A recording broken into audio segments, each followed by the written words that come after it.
အားလုံးပဲမင်္ဂလာပါရှင်။သမီးကတော့ရန်မန်နေဂျာ best တွဲရဲ့မမ်မစ်ထက်သူပဲဖြစ်ပါတယ်ရှင်။သမီးဒီနေ့ပြောပြပေးခြင်းတဲ့အကြောင်းအရာလေးကတော့ sales management နဲ့ပတ်သက်တဲ့အကြောင်းအရာလေးပဲဖြစ်ပါတယ်ရှင်။ sales management နဲ့မှာ sales strategy ဆိုတဲ့အယောင်းယူဟာကိုဘယ်လိုရောင်းချရမလဲဆိုတဲ့အပိုင်းอ่ะပေါ့နော်။အရန်ကိုအရေးကြီးပါတယ်ရှင်။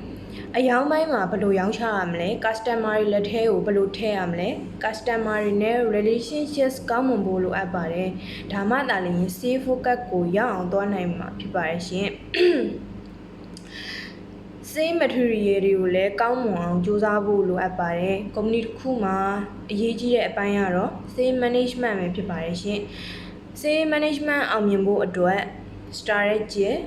structure process CRM focus material compensation criteria feedback scale leadership skill တို့လိုအပ်ပါတယ်ရှင်အယောင်းဌာနဒီဘာပဲဖြစ်ဖြစ်ရောင်းကိုရောင်းနိုင်ရမယ်